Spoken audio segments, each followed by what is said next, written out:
Speaker series. Today's focus is on navigating your healthcare journey, simple tips for a complex system. My name is Kelly McCoy. I am serving as the Director of Patient Engagement at the Foundation, and I am delighted to be joined by my colleague, Amy Stein. Amy assumed the role of Health Navigator in January, and she boasts over 25 years of experience as a licensed clinical social worker. Please be aware that while we won't be addressing specific cases during this session, you are encouraged to reach out to us directly at the Foundation should you have any questions or inquiries in the future. And before we begin, I'd like to say a special thank you to our industry partners for sponsoring our 2024 speaker series. So thank you to argenx and CSL Behring. So to get started, let's learn a little bit about Amy and her role at the Foundation. Hi, Amy. Can you tell us about you and how you came to join us? Sure. So thanks so much for having me, Kelly. It's really an honor to be doing this with all of you. I started with the Foundation just this past January. Prior to that, I worked as a medical social worker in several different hospitals in the Northeast and the Mid-Atlantic states. I've worked for a few different hospice agencies. I've worked with the uninsured at a free healthcare clinic here in Pennsylvania. And most recently, I worked as an oncology social worker, helping cancer patients cope and navigate with their journey of a serious illness. And actually, in that job, my office was embedded in a hospital infusion suite. So I was around patients of all different diagnoses, including even a couple of CIDP and an M&M patient. As a licensed clinical social worker, I have a master's degree, which with 2 years of supervised clinical experience, which makes me hopefully capable of doing one-on-one therapy with people, counseling them through their adjustment issues. And with all that work in hospitals, I have a kind of an expertise in some discharge planning services. Thank you.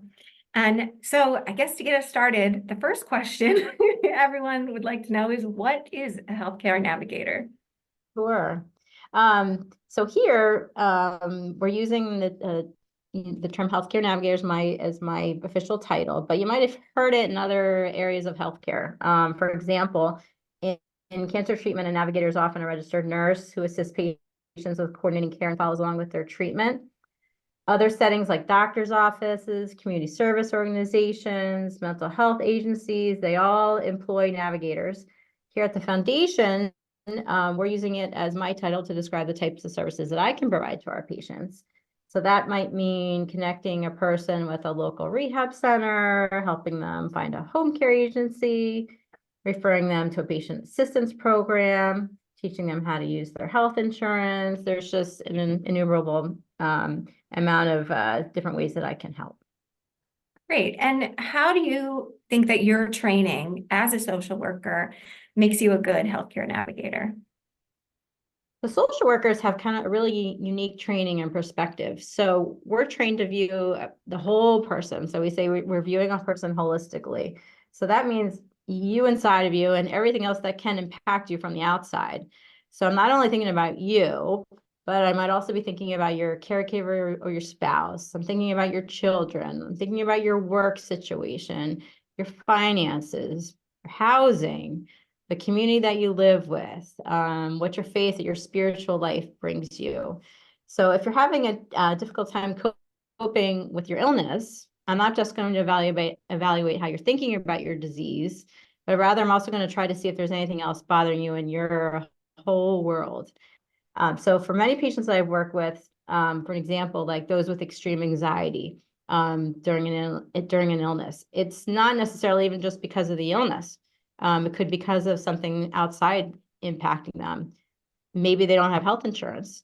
If I'm able to get them on Medicaid, a huge weight then gets lifted off of them, and then they can start focus on getting well.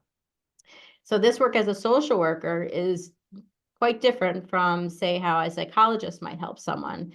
They might be sitting down with you. They might help you identify your thoughts, change some of those thoughts that aren't helpful to you and your perceptions of your disease. But they aren't going to be the ones that are going to sit down with you and actually help you get health insurance, help you figure out how you're going to pay your bills, set you up with a ride somewhere, all that kind of concrete kind of services. As a social worker, we like to kind of bring everything together and help you kind of get through your whole world. So for the patients viewing this presentation today, if they were interested in locating a social worker, where could they go to find one near them? So social workers and navigators are in just about every type of healthcare, hospitals, rehab hospitals, skilled nursing facilities, infusion centers, home healthcare agencies, palliative and hospice teams, and there's even, more than I didn't even just list.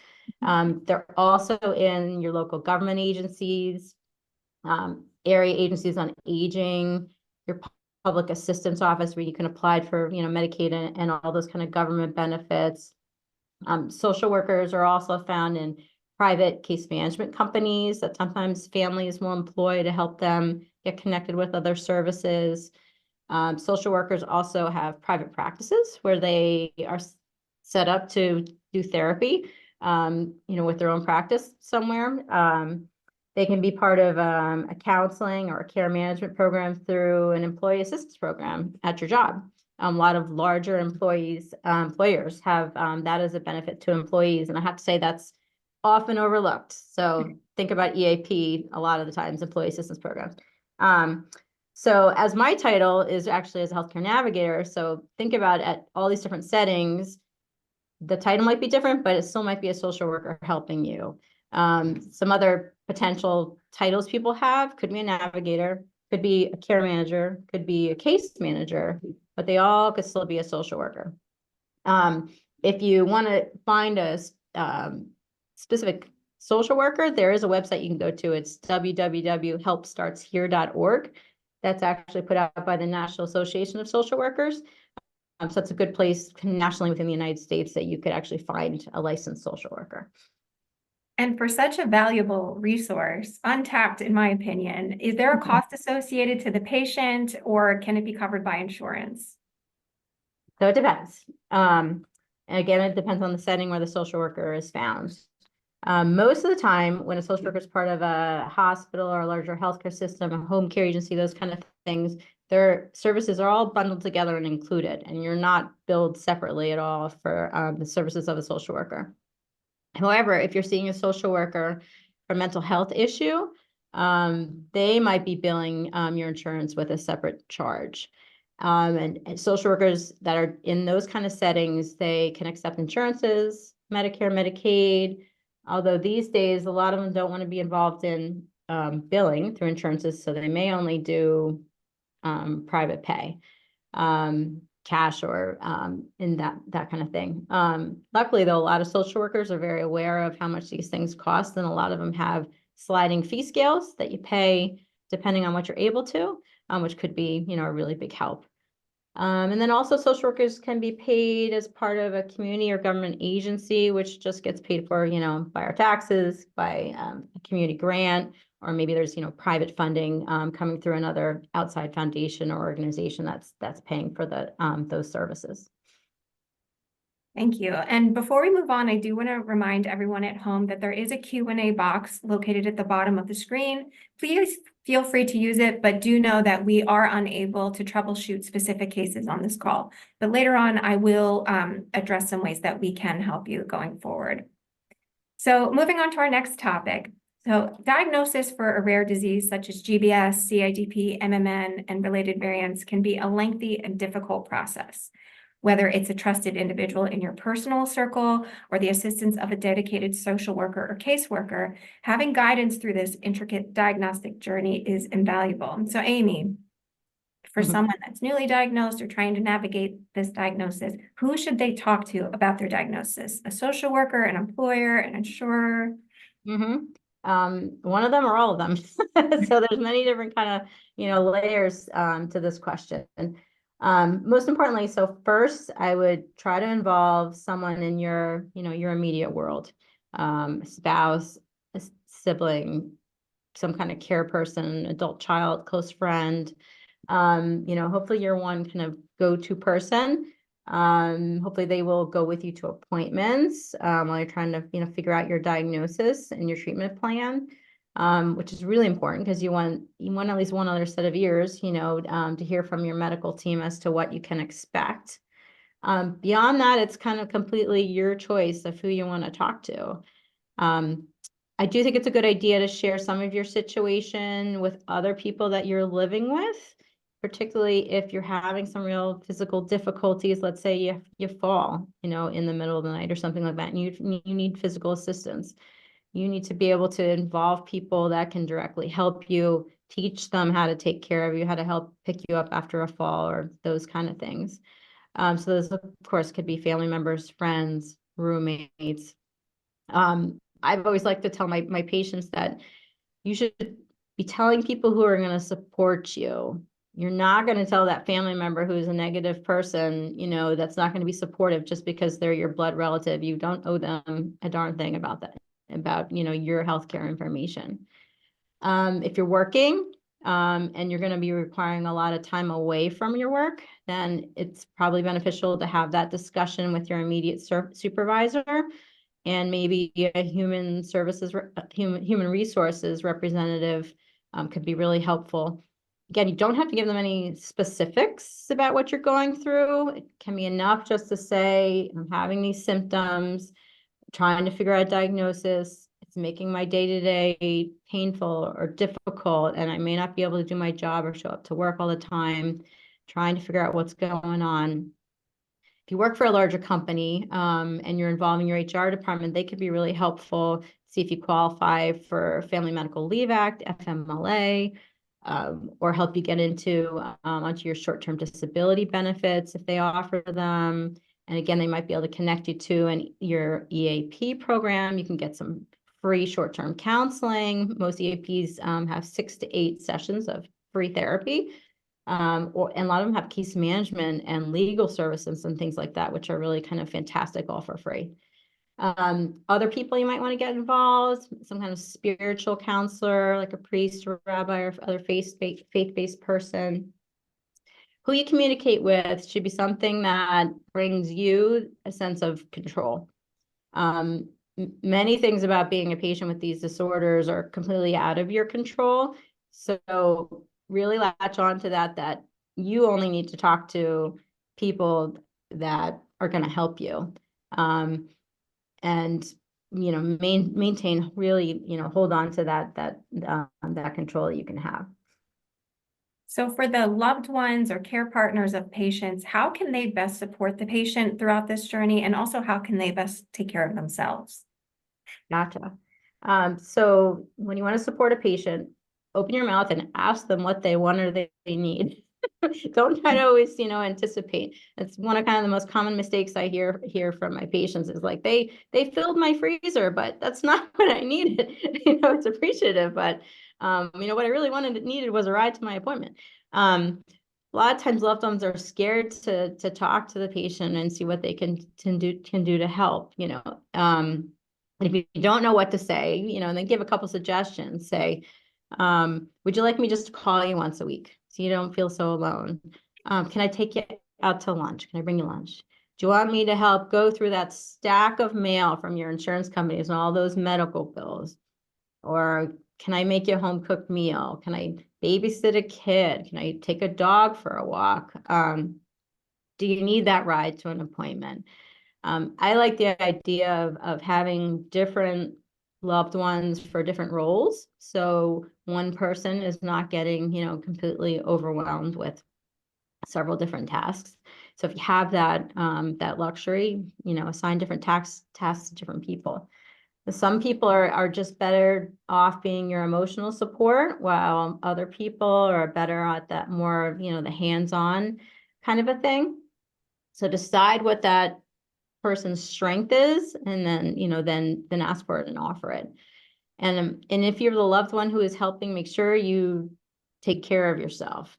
Some loved ones unfortunately have everything that they for the patient, because there's some people don't have all those loved ones. If you're in that situation, look for help elsewhere.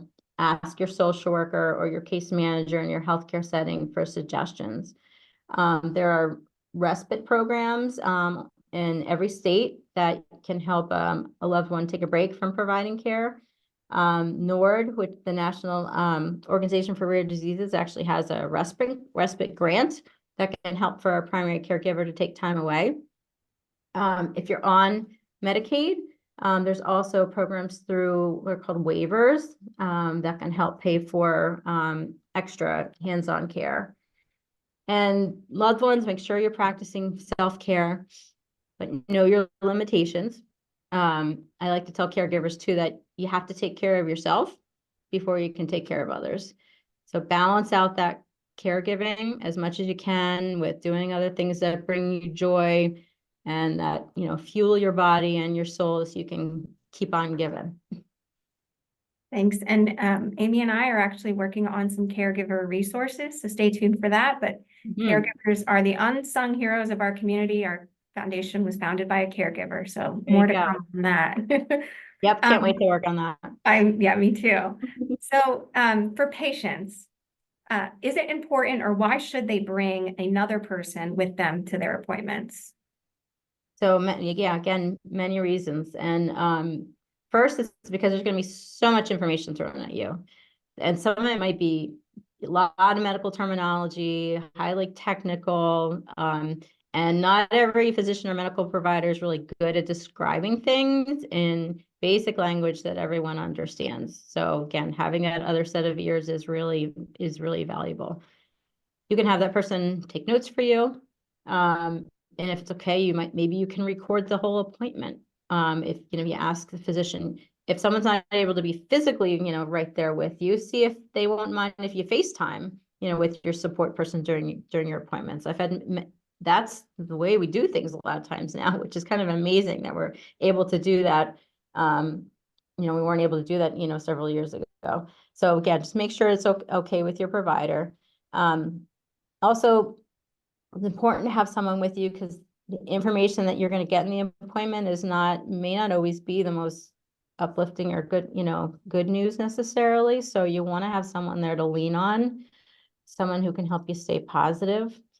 And then just having someone drive you to and from the appointment with, if you're physically or emotionally drained, after that appointment. So just again, that hands-on help, someone who can physically transfer you to an appointment is really helpful too. Yeah, and it sounds like communication is key, and having a good support person is so helpful. So if the support person is, joining these meetings, going to these appointments, and they feel like their loved one is not getting good or adequate care, what can they do? So it's going to depend on where that care is being given, the setting. So for instance, if you're unhappy with a physician, could be as simple as just go seek a second opinion, see if it's congruent with what the first one told you.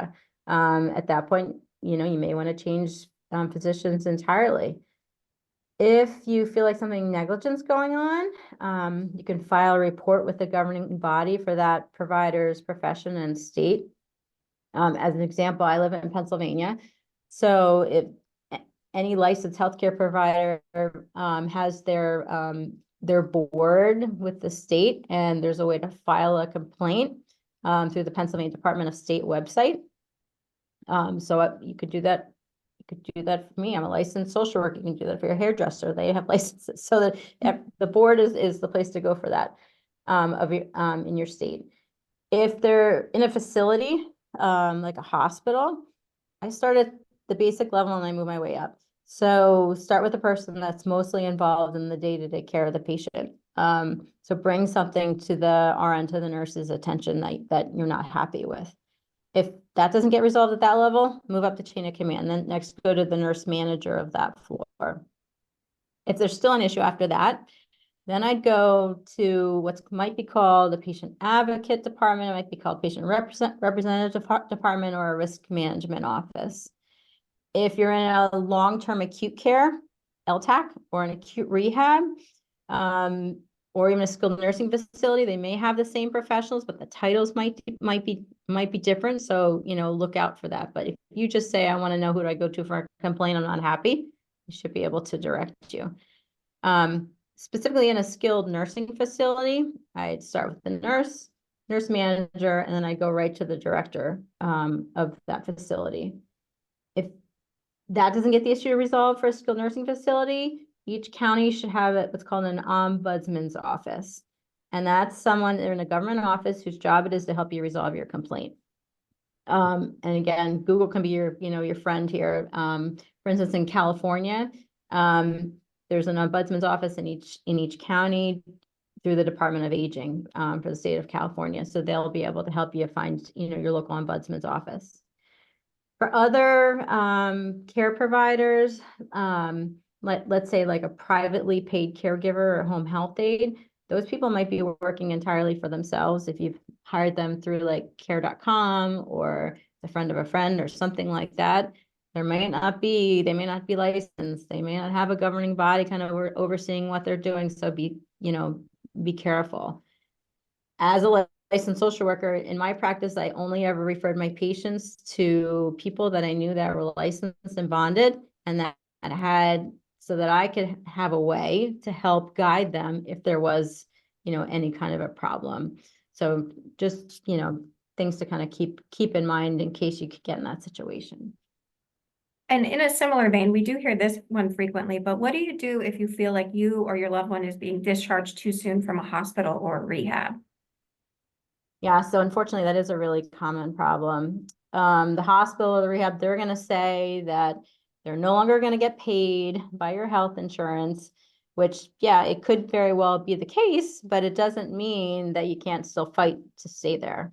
So what I would recommend, start saying you want a meeting. You want a discharge planning meeting with all the appropriate people involved, usually the attending physician, all the members of your rehab team, PTOT, speech therapy, if they're involved, the social worker, or they could be called a discharge planner, a nurse, and any of your people that might be involved in your caregiving.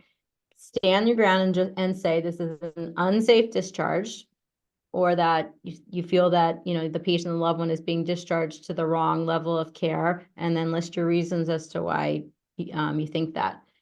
You want to stay calm. You want to be patient, while you also want to be as assertive and as matter of fact as you can. And as I mentioned previously, a lot of hospitals and rehabs have patient advocates, representatives, or risk managers that you can go to for help in these situations too, to help mediate between yourself and the medical team. And if none of that works, you can consult, a lawyer really to discuss and see what your rights are, and what kind of steps they would recommend next. Now, if you're a Medicare patient who's hospitalized, there's a really specific process. The hospital has to provide you with a form called an IMM, or it's called an important message from Medicare. And it's going to be a paper form. They're going to hand it to you, and they're asking you to sign off on it. And it's going to tell you the whole appeals process, which involves what's called a QIO, a quality improvement organization that's assigned to the hospital, and whose job it is to be the independent reviewer of your discharge plan. So they might agree with you're being discharged too soon. And in that case, Medicare has to cover your stay. If they disagree with you, then you could be responsible for the cost of your care, if you choose to continue your stay. So hopefully that doesn't happen. Hopefully that, that helps and gives people some idea what they can do. Right, and the next question actually has come up in my patient journey, and I had a caseworker help me develop mine. So this is a great one. But what is an advance directive and why is it important? So I love that we're including this question, and I'm so happy that you did that, Kelly. Yes. An advance directive is a legal document that dictates your wishes. So the purpose is that it lets your medical providers and your family know what your wishes are for your care. And any competent adult can make an advance directive. You don't have to be elderly. You don't have to have a terminal illness to do it. I personally think that you should make an advance directive when you turn 18 at the same time as you register to vote. And it's actually a better thing to do when you're feeling well and you're having, clear thoughts. And then you can always modify it. As you get older, if you get diagnosed with new medical conditions, or if you have different people, that start getting, involved in your life. And yet it's a legal document, but you don't need a lawyer, to do it. I'm ecstatic that you did it with a caseworker. They helped you to do that. To make it legal, you just have to have two unrelated witnesses watch you sign it. Can't be related to you, and usually they can't be a healthcare provider either. Or you can take it and have it notarized. Now, there's two parts to an advance directive. You can do one of each of them, or you can do both of them. The first part's a living will, and this actually describes the treatment that you want or that you don't want in a more or less an end of life kind of situation. And you can be as detailed or as general as you want. This might include things like being put on a ventilator if you can't breathe on your own, or having a feeding tube. You can also dictate how long you'd want to be kept alive if you end up being hooked up to machines. You may ask for your organs to be donated if you're declared brain dead. You might say you want or don't want CPR done. You might say that you want any kind of pain management done, or that you want pain to be put on hospice if there isn't any expectation that you're going to live. The second part is called the medical power of attorney. Can also be known as a healthcare proxy. I've also heard it called healthcare representative form or durable power of attorney. They all mean the same thing. This is the person or persons, preferably, that are going to be your voice. So if you're unable to speak for yourself, this person that you know well and trust is going to speak for you. And in most advance directives, they do want you to pick two people just in case the first person isn't available. So make sure you've had a conversation with these people, sure they have a good general idea of your wishes. You want to provide them with a copy of your document. You also want to provide a copy of your document to wherever you get your health care. So definitely your primary doctor's office, any place you go routinely to get medical care. If you go for infusions, provide it to your infusion center. Go to any specialist, provide it to them. And there's two really amazing organizations that I like to refer people to. One is called caringinfo.org, and the other one is 5wishes.org. And they both have sample documents on there that patients can download looking at their state to see, what the best forms are for their state. And we'll include links to those with an email to all of you after this presentation. Thank you. Yeah, I think it sounds a little scary when you're asked about it at the hospital, but the caseworker helped me understand that it's really there to help you be participant in your own healthcare journey. So I agree. I think everyone should have one, and you should do it right when you're old enough to vote. You got it. So we had touched on this a little bit earlier, but I really wanted to dig more into this. So once a patient is discharged from the hospital setting, they commonly will enter a rehab for continued care. So Amy, I was hoping that you could help us better understand what that can look like. And starting off, what are the different types of rehabs? Gotcha. Yep. So rehab comes in many different forms. Hopefully, and usually it's going to stop while the patient while the patient is still hospitalized. Physical therapists, occupational therapists, speech therapists, hopefully they're all going to be involved with the patient. And hopefully they're going to conduct their assessments to really investigate your prior level of functioning before your diagnosis, and then where you are at that point of time, as well as your potential for your recovery. And then these evaluations and how you do with your rehab while you're hospitalized is going to determine the level of the rehab post-hospitalization. And those options can include acute rehab, subacute rehab or skilled rehab, outpatient rehab, home care, or even long-term care. A physiatrist who's a rehab medicine doctor might also be involved with their care. I really hope they are, because a lot of time, they're the experts really in making these kind of recommendations too. And most insurance do pay for all these different kinds of rehabs, but in all different varying amounts and for different lengths of time. Acute rehab is the highest level of rehab, and it's the most intense. And it occurs in freestanding acute rehab hospitals all over the country, or sometimes there are specific acute rehab units within general hospitals. And the basic criteria to be able to participate in this level of care is that you can tolerate 3 hours of PTOT speech therapy per day. It can be any kind of combination of those therapies. It doesn't have to be 3 hours of PT per day, but it can be, all pushed together. There also needs to be a clear agreement on what the patient's discharge plan is going to be from that acute rehab. So it might be that family agrees that when a patient has met all their goals in acute rehab, that they're going to take the patient home. It could also mean that they are going to agree to the patient going to the next level of care, like at a subacute or skilled rehab. And the amount of time that a patient's going to stay at that acute rehab is going to depend on their progress, as well as their insurance coverage. The kind of interesting thing about acute rehab is that it's paid for out of the same pot or benefit as general hospital care.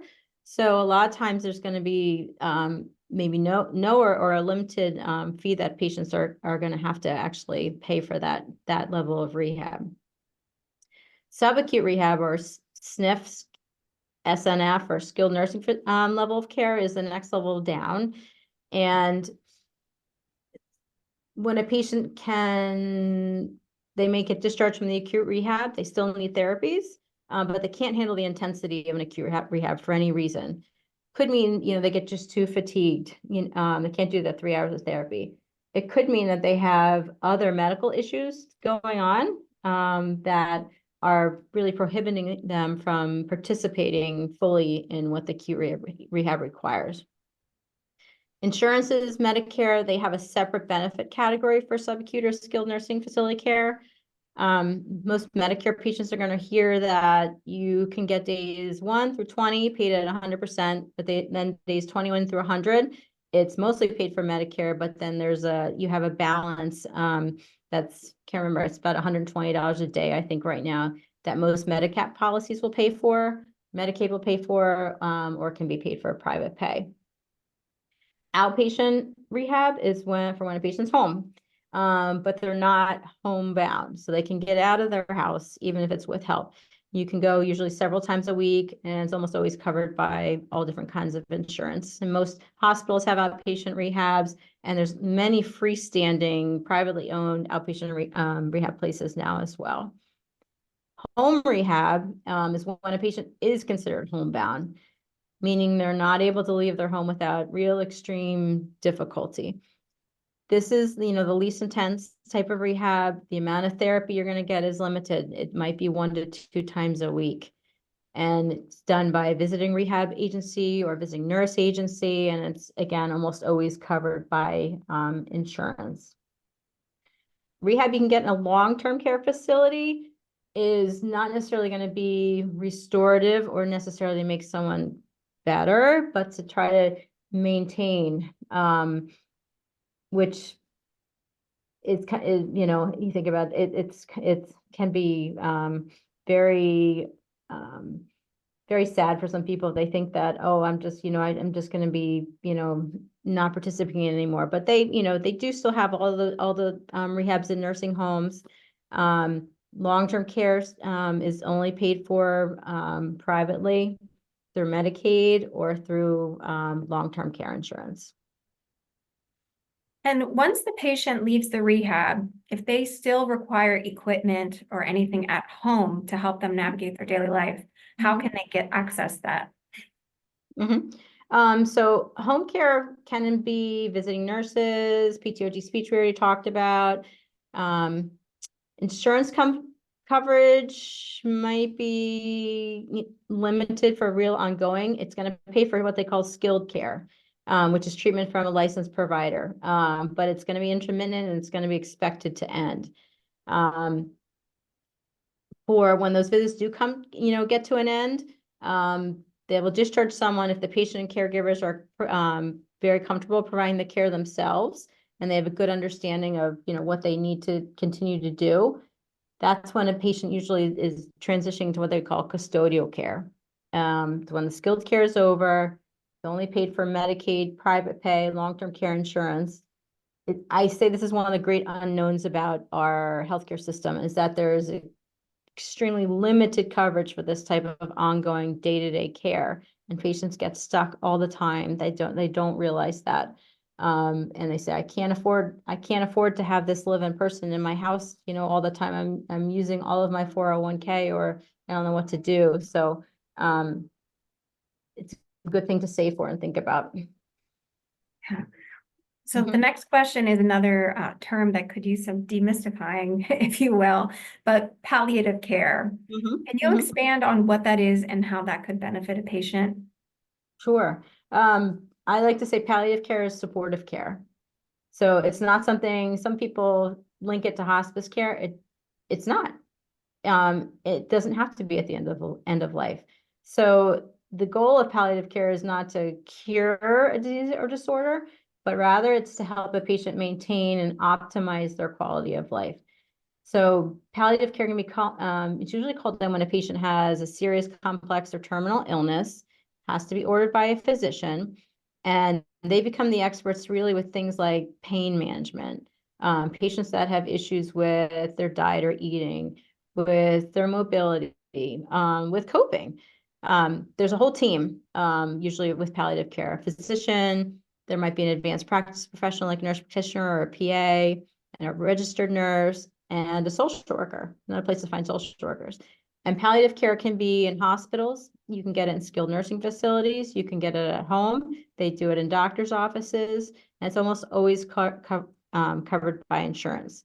So you can be getting your hopefully curative treatment through your regular neurologist and your whole treatment team, and then also have palliative care to help supplement those. I've referred patients myself to palliative care who have pain that their primary care doctor can't manage because they're not an expert in that. Or someone that has multiple different kinds of diagnoses, and maybe the doctors aren't talking to each other, so then they get the palliative care team that can kind of link everybody together, and really and be a bridge to make sure that everyone's on the same page. Thank you so much. So a lot of the patients find themselves leaving, getting home, and they have new deficits or they're now newly disabled. Are there any organizations or resources to help guide them? Yeah, definitely. So we have some great things on our website. I'd also look to organizations like Habitat for Humanity. They'll make they have some grants that can pay for home modifications, to do ramps. The St. Vincent de Paul is an organization run by the Catholic Church that also does a wide variety of helping with financial needs for patients. Other community-based organizations like the American Legions, Lions Clubs, Elks Club, etc., they a lot of times will help with home modifications. Some of them even keep inventories and supplies of recycled medical equipment and things like that. Also, I'd ask your rehab therapist, any PTOT speech that you're working with, they a lot of times know about very specific organizations to your area. And then vocational rehab, think about if you've been working, you want to get back in the workforce. Every state has a voc rehab office to help do assessments and help train you and help figure out about getting back to work. And the Department of Motor Vehicles, get your disabled person's parking plaque or really, it's actually really easy to get, and you can get it temporarily or permanently.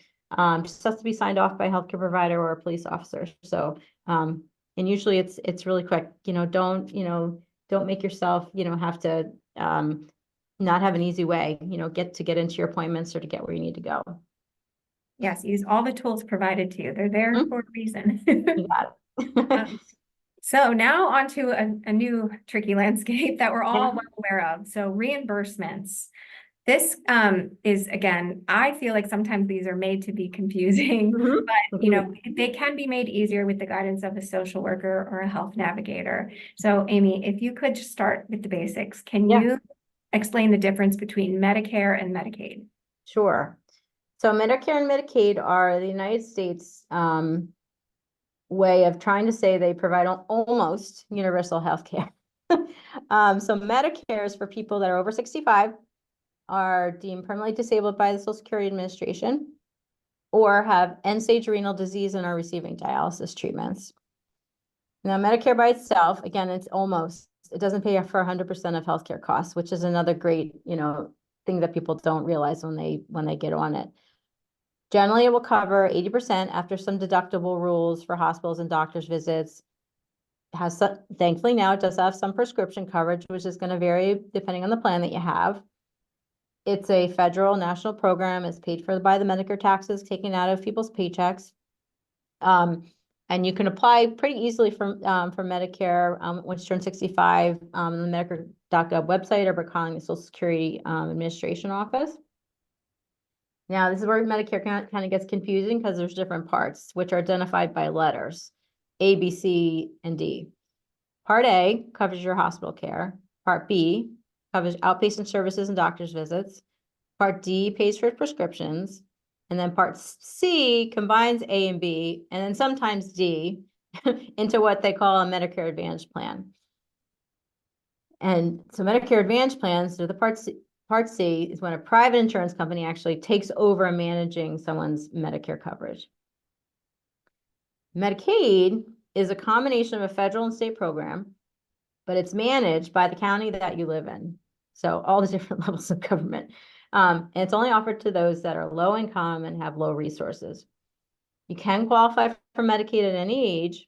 However, they're all different eligibility requirements depending on your age and where you live. You can apply either through a state website at your county assistance local county assistance office. Most states also have an online version, or they can send you a paper application in the mail. There's all different kinds of Medicaid. They cover different programs for kids, for pregnant women, for the elderly, for immigrants, the working disabled.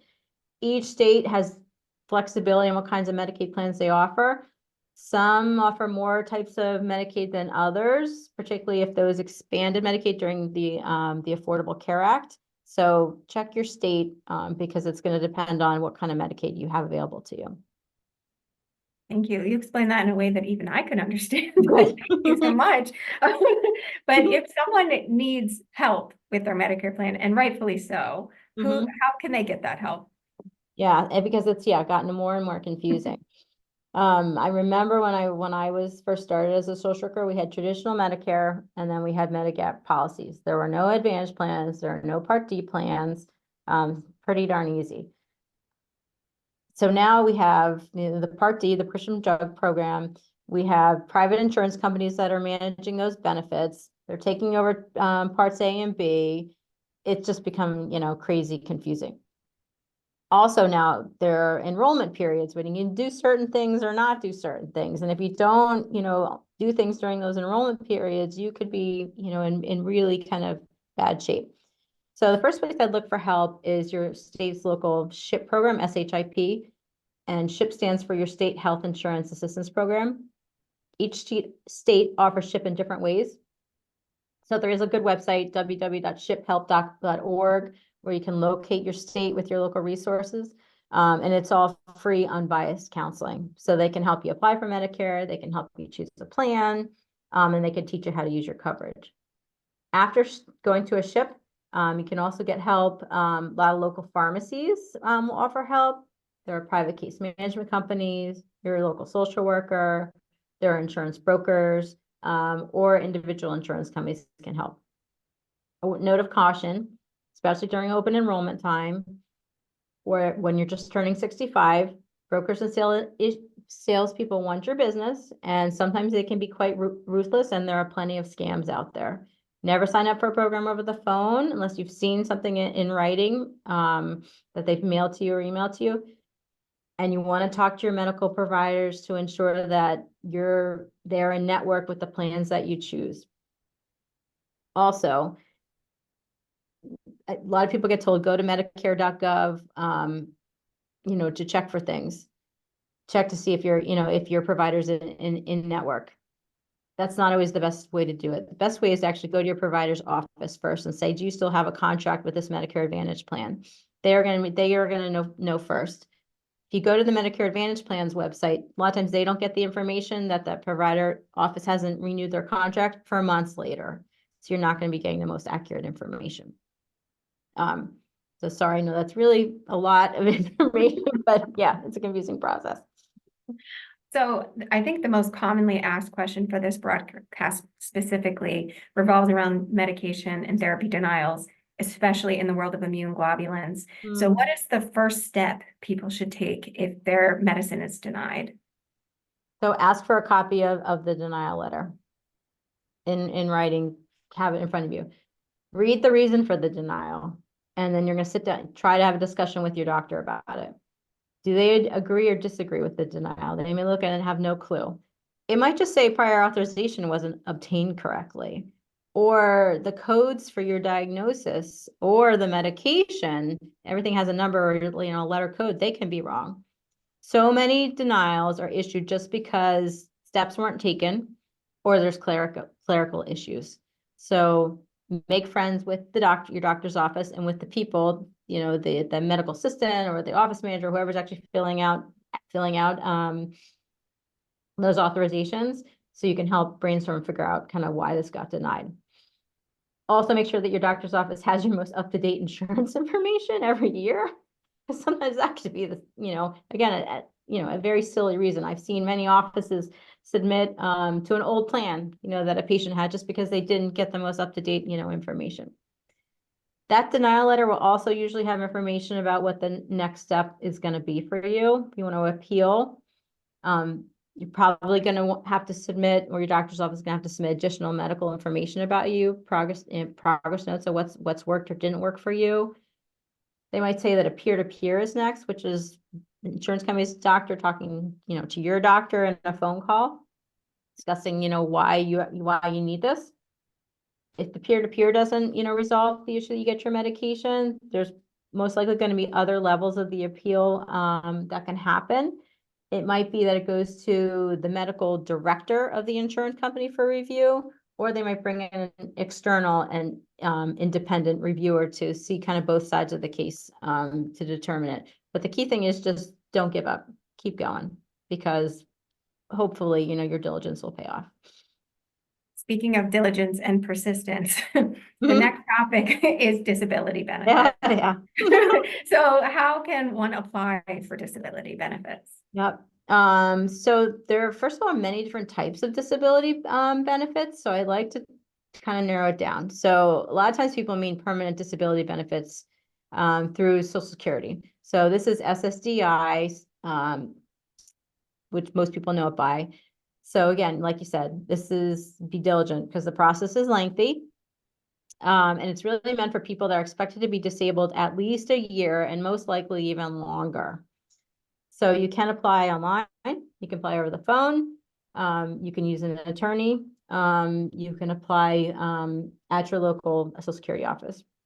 If you're looking for short-term or long-term disability benefits, each plan is going to have a different way to utilize that benefits and apply. Some states have short-term disability benefits. If you're in New York, California, Rhode Island, and I'm trying to remember the others, you're in luck because you have state-sponsored benefits, which is amazing. All those kind of plans are going to need your doctor's office to fill out and probably fax or email specific records about you to prove your disability. And again, this is where having that good relationship with your doctor's office is going to make all the difference. Or also, you know, utilizing a social worker that's helping you, because a lot of times they can get your physician to complete those forms a lot faster. I used to just take my forms, I'd shove them right under the doctor's nose and I'd say, sign right here. I had everything else filled out, all they have to do. And then also depending on your employer, you might have benefits through, you know, through your employer. So a lot of times employers will make you do your sick time first, and then your short-term disability benefits are going to kick in. And then if it's generally over 6 months, you might have a long-term care policy, or that's when the Social Security is going to kick in. All right. And then where all else fails and where there is anything that remains, what kind of financial assistance is available to patients? So luckily there is some assistance. Again, in my opinion, you know, it's not enough, but there's some out there for our specific population, our diagnoses. So the first is a grant through NORD and ORD, and it's for our Guillain-Barré or GBS patients. So their website's www.rarediseases.org. This is a program that's meant for emergency relief, and it's to help with those, you know, emergency living expenses like mortgage, rent, car payment, utility bill, home modification that needs to be done emergently, those kind of things. CIDP patients can get help with co-pays, co-insurance, and deductibles through an organization called TAF, or the Assistance Fund. There is a wait list for that program currently, but join the wait list because we never know when it's going to get funded again, so get your name on there. Same thing goes with our M&M patients. There's a program through Accessia Health, it's called. They have one fund for privately insured patients. They have one for publicly insured patients. They both, again, have wait lists, but get on those wait lists if you can. If you have commercial insurance or no insurance and you can't afford your expensive medication, There are assistance programs through your medications manufacturers, which are called PAPs, PAPs, pharmaceutical assistance programs. Your copay might get covered. You could get free medication. Some of them have free trial months where you can get the medication shipped to you for free. Our website actually has a great list of all of those. So I would definitely, start there because it's going to be very specific to our disorders. If you're getting care through an infusion company, through an infusion site or at a hospital, ask if they have a hardship or a charity care program. Many do, but they don't like to advertise it because they're going to have to give some care away for free or at a low reduced cost. These are based on your income and a lot of times your liquid assets like money in your bank, and you're going to have to provide documents verifying those things, but do it because a lot of times your bills can just get slashed. Oh, man. All right. So lastly, after we've learned about all of these things today, obviously, I really want to touch on the emotional impact. So the stress and the worry of what goes behind having GBS, CIDP, MMN, or its variants. So at our foundation, we believe in both treatment for the body, but also care for the soul and mind. And it's so important not to overlook this component of healing. So Amy, if you don't mind, could you share with us what's the difference between normal worry and anxiety? Yeah, definitely. This is a question I would get all the time. Someone's telling me I just can't stop worrying, or it's just flooding my thoughts, all the time. So worry is part of anxiety. Don't get me, that's normal. But most of the times worrying is temporary, and other parts of your life, like your physical health or your day-to-day functioning, isn't effective. And worry many times is situational. It's very specific to something that, to an event or something that's going on in your life. Full-blown anxiety is diagnosed when that worry is persistent, and it may have causing you physical effects to your body. It's changing your thoughts, and you can't carry out your normal day-to-day activities. You might be missing work or school. You maybe you can't concentrate, and you might be completely, avoiding situations that are causing you anxiety. Extreme anxiety can also cause panic attacks, which may seem like you're having a heart attack. So if you're having any kind of symptoms, like that, so it's difficulty breathing, some chest pain, feeling like you're going to crawl, out of your skin kind of a thing, it's very important that you seek medical care, right away. And then similarly, so what's the difference then between feeling down and being depressed? Right. So similar to the last question, everyone feels down, or sad sometimes. But the difference is the intensity, duration, and whether that feeling is starting to affect all the other areas of your life. So when we screen for depression, we're going to ask about whether it's causing you difficulty in those other areas. Are you sleeping too much? Are you having difficulty sleeping? Are you eating too much? Are you not eating enough? Are you thinking about self-harm or harming others? So suicidal screening questions. If you're just feeling down, usually those feelings are going to go away after a period of time or during most of the day. Whereas full-blown depression is going to be over several months, and it usually doesn't go away with any kind of professional intervention. And if you think you have anxiety or depression, definitely don't think that they're going to go away on their own. Talk to a loved one, what you're going through, and then seek professional help. And how should one go about seeking mental health treatment? I like to tell my patients to always start with their primary care doctor. You want to rule out any kind of medical issues, because there are actually a lot of, medical issues that sometimes can be causing very similar disorders. Talk to your primary care doctor. They might be able to put you on a medicine, that could help. They might also have relationships with mental health care providers in the community that they trust. And then afterwards, you may want to think about whether you want to actually try medication being prescribed by a psychiatrist. These days, psychiatrists really only prescribe medication. They're not going to sit down really and talk to you for an hour, about your thoughts and feelings. That's when you're going to want to seek out help from a talk therapist. So that's done by social workers, professional counselors, marriage and family therapists, and psychologists. Check with your insurance, see if there's providers where you live. Two great websites to find these types of people are either Psychology Today or goodtherapy.org. And then support groups are great too. So especially with our population with having a rare disease, so if you gather together others that are experiencing a similar diagnosis, bringing people together can be really powerful, and then it really can help you feel like you're not alone. Thank you so much. We did, if it's okay with you, Amy, we did get a question regarding Social Security disability. Yeah, sure. And this patient had mentioned that they submitted their application 10 months ago and no social worker has been assigned to it yet. And if you had any idea about the wait. 10 months seems an extra long amount of time for me. To me, after 3 months, I'd be hounding them like crazy. I really would. I would be, I'd be calling. I'd be showing up at my Social Security office because it really something I think is amiss if if you after that a period of time and you haven't gotten any kind of letter in the mail, we're working on it, or here's the next step, anything like that, something's gone wrong. And you, if I'm not mistaken, have an article on our website about applying for Social Security disability benefits. So I encourage everyone here to read it. It's very thorough and comprehensive. So make sure that you read that. We're also going to include some links in an email to you all after this ends, which is now. So Wow. I can't believe an hour's already gone. I know, it flew by. Wow. But I wanted to personally thank Amy so very much for sharing her expertise with us today. As you can see, Amy is a wealth of information, and we're so fortunate to have her here on our team at the office.